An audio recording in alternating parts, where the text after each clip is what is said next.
Good morning दोस्तों। मैं शिवराम प्रजापत आप सभी का स्वागत करता हूं आपके अपने यूट्यूब चैनल प्लानी एजुकेशन में। दोस्तों, जैसा कि आप सभी को पता ही है, अपनी डेली लाइव क्लासेस आपको एक दूसरे यूट्यूब चैनल पर भी मिल जाती है। तो देखिए, स्टार्ट करते हैं आज का टॉपिक। और आज का टॉपिक है दोस्तों डीसी मोटर, और ये है दोस्तों 5th क्लास। ठीक है, इससे पहले दोस्तों 4th क्लास हो चुकी है कंप्लीट, 4 क्लास हैं। तो आपने जिन्होंने नहीं देखा है वो भी जाके देख लीजिए। चलिए स्टार्ट करते हैं दोस्तों प्रश्न संख्या 66 से। आज ये लास्ट क्लास है दोस्तों डीसी मोटर की। चलिए, फ्लेमिंग के बाएं हस्त नियम के अनुसार बीच की उंगली क्या दर्शाती है? तो पहला ए, चुंबकीय फ्लक्स की दिशा को, या दोस्तों चालक में विद्युत प्रवाह की दिशा, या चुंबकीय क्षेत्र की दिशा, या दोस्तों चालक के घूमने की दिशा। देखिए, यहां पर पूछ रहा है बीच की उंगली। हम क्या होता है दोस्तों, कई बार गलत सोच लेते हैं कि ये अंगूठा जा रहा है, ये फर्स्ट फिंगर और ये सेकंड फिंगर। हम बीच की उंगली के हिसाब से इसको देख लेते हैं। आपको बीच की उंगली के हिसाब से इसको नहीं देखना, जो लास्ट वाली फिंगर होती है ना, वो बीच की उंगली मानी जाती है। ठीक है, तो क्वेश्चन में कई बार आपको लिखा है मध्यम फिंगर, यानी बीच की उंगली हो सकता है, या फिर मध्यम लिखा आ सकता है, या सेंटर लिखा आ सकता है। तो इस तरीके के वर्ड्स को याद रखना। तो राइट आंसर इस वाली के हिसाब से आपको देना है। चलिए, तो राइट आंसर दीजिए। बहुत अच्छा। देखिए दोस्तों, जो भी 66 के अंदर बी दे रहा है बिल्कुल सही है दोस्तों। चालक में प्रवाह की, चालक में धारा के प्रवाह की दिशा, बिल्कुल सही है दोस्तों। तो इसका राइट आंसर होगा बी, क्योंकि दोस्तों बायां हाथ है। अगर ये दायां हाथ होता दोस्तों, किसको बताता है? ईएमएफ को, वही वाली फिंगर जो मिडिल फिंगर होगी। ठीक है, चलिए नेक्स्ट क्वेश्चन चलते हैं 67 की ओर। सीरीज बाइंडिंग से संबंधित निम्न में से क्या सही है? क्या सही है दोस्तों? क्या ए, पतली तार एवं अधिक घुमाव रहेंगे, या बी में मोटे तार एवं अधिक घुमाव रहेंगे, या सी में पतली तार एवं कम घुमाव रहेंगे, या मोटे तार एवं कम घुमाव रहने वाले हैं?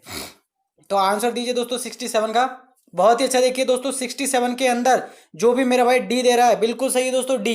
क्योंकि दोस्तों आपको पता है सीरीज बाइंडिंग में रेजिस्टेंस बहुत कम होता है, और मोटा वायर लेने से रेजिस्टेंस वैसे ही कम हो जाता है, और कम घुमाव का मतलब हो गया लंबाई भी कम हो जाएगी। तो दोनों ही कम होंगे तो रेजिस्टेंस और भी कम रहेगा। तो राइट आंसर होगा दोस्तों इसका बिल्कुल सही है, डी। चलिए नेक्स्ट क्वेश्चन की ओर चलते हैं दोस्तों 68 की ओर।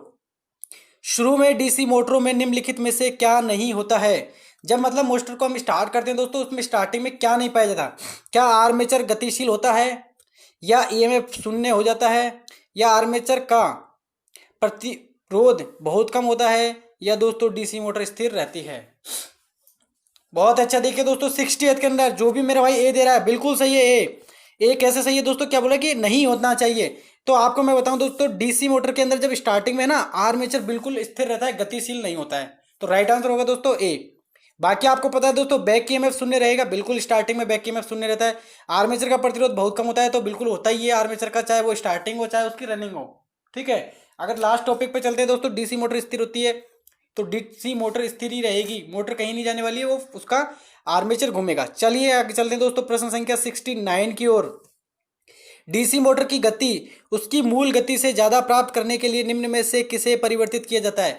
यानी कि आपकी कोई मोटर है दोस्तों, मान लीजिए डीसी मोटर है आपके पास, और वो 500 आरपीएम की स्पीड से घूम रही है। फाइनल मैक्सिमम इसके कितने हैं? 500 आरपीएम। लेकिन हम चाहते हैं कि इसे और भी ज्यादा स्पीड पर घुमाया जाए, तो क्या चेंज करेंगे दोस्तों? क्या फ्लक्स के अंदर, या बोल्टता के अंदर, या फील्ड के अंदर, या फ्लक्स के अंदर, या बोल्टता के अंदर, या फिर दोस्तों फायरिंग कोण के अंदर? चलिए जल्दी से बताइए आंसर।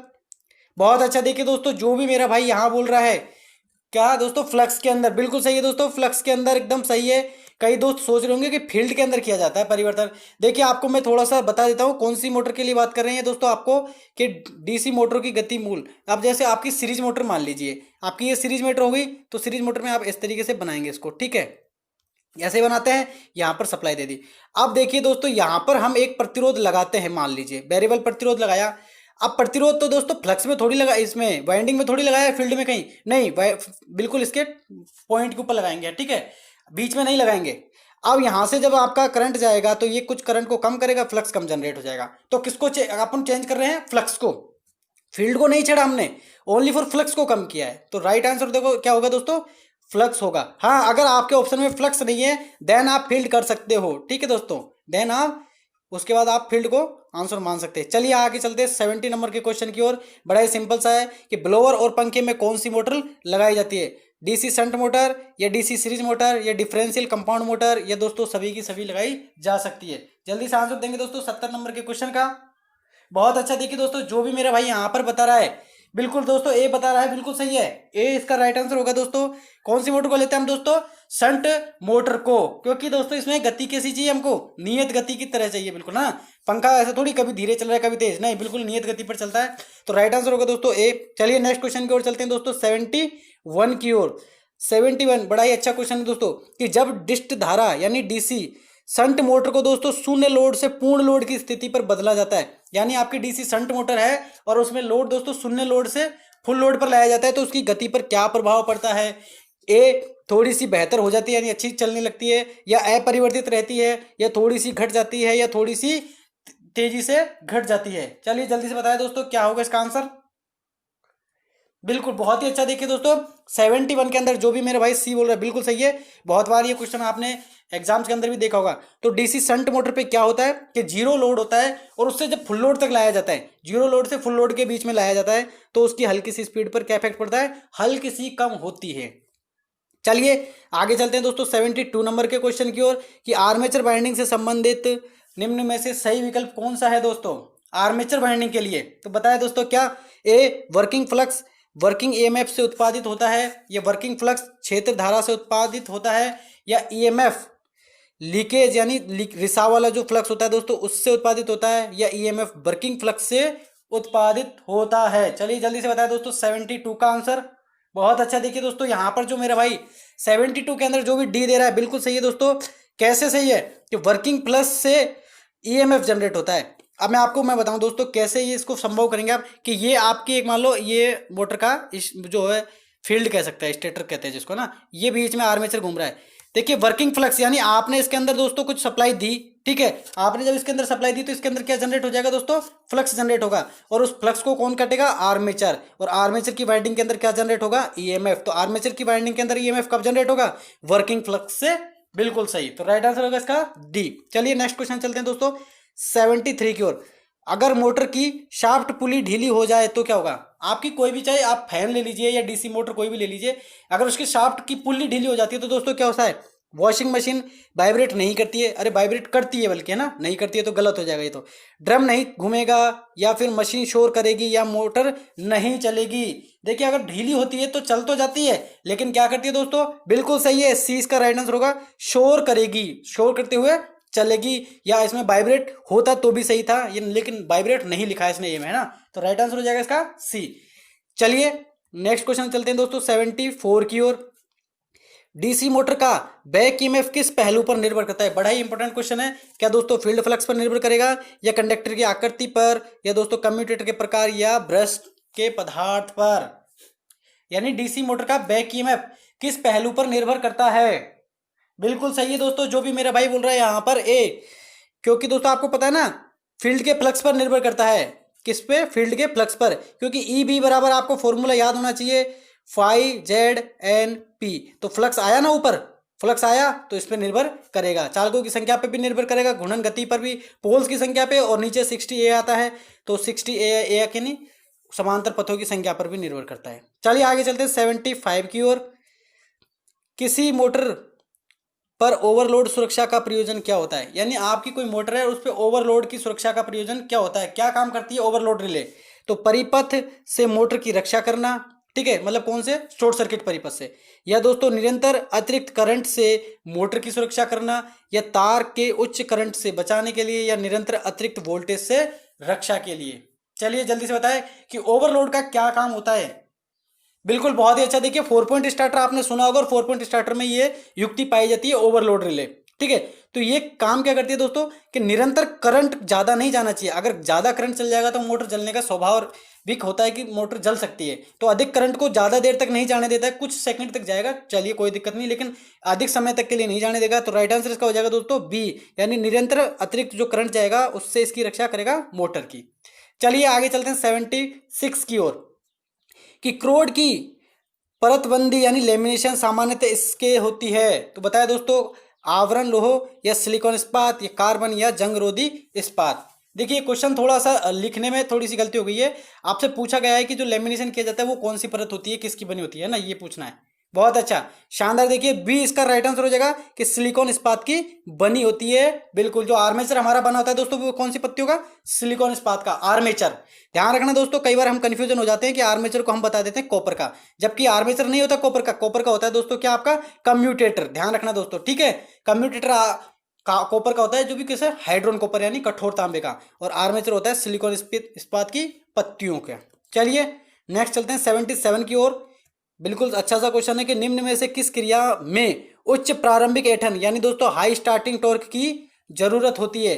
खराद वाली मशीन के अंदर, या अपकेंद्रीय पंप, या इंजन, या दोस्तों वायु धोकनी के अंदर? देखिए दोस्तों, इसमें पूछा क्या गया है, सिंपली बता दूं मैं आपको कि ऐसी कौन सी इसमें से जो चीज है, या इसमें से कौन सी ऐसी वस्तु है जिसके लिए स्टार्टिंग टॉर्क की दोस्तों बहुत ज्यादा जरूरत पड़ती है, हाई।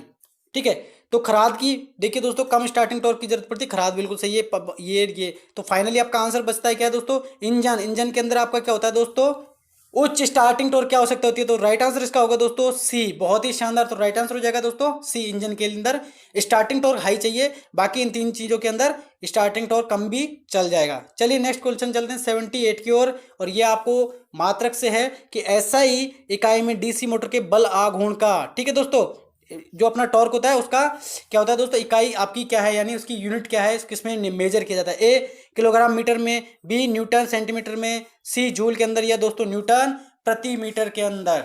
चलिए जल्दी से बताएं 78 का आंसर। बहुत ही शानदार, देखिए इसका राइट आंसर होगा दोस्तों जूल। अच्छे से याद रखना, ये याद करना है कि SI के अंदर जो बलागुण की जो इकाई होती है, यूनिट होती है, वो होती है दोस्तों जूल। चलिए नेक्स्ट चलते हैं दोस्तों 79 की ओर, और बड़ा ही अच्छा क्वेश्चन है ये, इस तरीके के एग्जाम के अंदर आए होते क्वेश्चन है। एक DC मोटर में यदि चर हानियां आपको पता है, इंग्लिश वालों को थोड़ी दिक्कत हो सकती है यहाँ पर, चलिए बता देंगे। 600 वाट है तो मोटर की अधिकतम क्षमता में यानी लगातार हानियां यानी कॉन्स्टेंट लॉस हो सकता है। यानी चर हानियां वो होती हैं दोस्तों जो कि आपकी लोड के साथ वेरी करती रहती हैं, लोड के साथ बार बार चेंज होती हैं, यानी हम इसको कह सकते हैं, बिल्कुल ठीक है दोस्तों, ताम्र हानि से इसको हम डिनोट कर सकते हैं। चलिए तो जल्दी बताएं दोस्तों कि आपकी चर हानियां यानी कॉपर लॉसेस 600 हैं, तो अधिकतम जो कांस्टेंट लॉसेस कितना हो सकता है? तो आपने एक चीज पढ़ी होगी दोस्तों, अधिकतम लॉस क्या होता है कि ताम्र हानि बराबर लोह हानि, यही पढ़ा है ना दोस्तों, लोह हानि, सॉरी हाँ लोह हानि यही होता है बिल्कुल, कि अधिकतम जब होगी तो दक्षता ये मिल जाएगी। अब आपका बोल रहे हैं कॉपर लॉसेज इतना, तो मैक्सिमम लोह क्षति कितनी हो सकती है? मैक्सिमम 600 ही हो सकती है, 600 से ज्यादा नहीं होगी। ठीक है, यानी कॉपर लॉसेस से या तो कॉपर लॉसेस के बराबर लोह हानि होगी या इससे कम होगी। देखिए लोह हानि का आप देखेंगे तो लोह हानि कॉपर लॉसेस से कम ही होगी, ज्यादा कभी भी नहीं होगी। तो राइट आंसर हो जाएगा दोस्तों इसका 600। चलिए आगे चलते हैं दोस्तों, आज का ये अंतिम क्वेश्चन है अपना, और देख लीजिए क्या कह रहा है, बहुत ही शानदार क्वेश्चन है। इससे दो तीन चीजें आपकी क्लियर हो जाएंगी कि कम विद्युतीय धारा, देखिए कम विद्युतीय धारा यानी करंट कम और उच्च वोल्टेज दर्ज की DC मशीन के लिए कौन सी वाइंडिंग का उपयोग करते हैं? यानी कम करंट और हाई वोल्टेज के लिए आपको DC मोटर के अंदर कौन सी वाइंडिंग यूज लेनी होगी? वेव वाइंडिंग को यूज लेंगे, या लैप वाइंडिंग को, या वेव और लैप दोनों को, या इसमें से कोई भी नहीं? चलिए जल्दी से आंसर दीजिए। 82 का अंतिम क्वेश्चन है आपके लिए, बहुत ही अच्छा, देखिए शानदार, जो भी मेरा भाई बोल रहा है यहाँ पर ए इसका राइट आंसर होगा बिल्कुल, वेव बाइंडिंग। अब देखिए दोस्तों याद कर लेना थोड़ा सा, DC मोटर के अंदर वैसे दो ही बाइंडिंग होती है जनरली, ठीक है, कौन सी? लैप वाइंडिंग, और एक होती है दोस्तों वेव वाइंडिंग। अब दोनों चीजों के अंदर आप थोड़ी फोकस करेंगे तो आपको चीजें याद होगी। लैप आप समझ रहे हैं, लैप का मतलब आप एक तरीके से लैप्स होना है ना, लैप का मतलब लैप्स होना, तो करंट कैसा रहेगा? लैप्स हो जाएगा, यानी कम हो जाएगा। वेव डबल बी, तो वोल्टेज डबल हो रहा है यानी वोल्टेज ज्यादा। इस तरीके से आप चीजों को याद कर सकते हो, ये तरीका है कि लैप्स हो रहा है तो यानी आपकी करंट लैप्स हो गई। अब जब कभी भी लैप दिमाग में आएगा तो आपको याद आएगा लैप यानी करंट भैया कम हो रहा है, वेव में डबल वे हो रहा है, वे तो वे और वे दो बार तो यानी वोल्टेज ज्यादा, वैसे वोल्टेज वैसे वेव, ठीक है, तो वोल्टेज ज्यादा। इस तरीके से आप याद कर सकते हैं तो आपको चीजें याद हो जाएंगी। तो दो ही तरह के क्वेश्चन बनते हैं, या तो धारा आपसे देखिए ये बोलेगा कम विद्युतीय धारा और उच्च वोल्टेज, या बोल देगा कम विद्युत धारा, कम तो आपका वोल्टेज होगा और अधिक विद्युत धारा, तो उस समय हो जाएगी आपकी लैप। ठीक है, तो फाइनली आपको चीज समझ में आ गई होगी लैप और वेप में, बाकी इसके लिए एक अलग से वीडियो लाएंगे। तो आज के लिए इतना ही दोस्तों, क्लासेस कैसी लगी जरूर आप डिस्क्रिप्शन बॉक्स में कमेंट बॉक्स में बता सकते हैं। साथ ही साथ जो भी भाई पहली बार चैनल पर आया है, बिल्कुल चैनल को सब्सक्राइब के लिए, वीडियो पसंद आए तो लाइक कीजिए और शेयर कीजिए। धन्यवाद।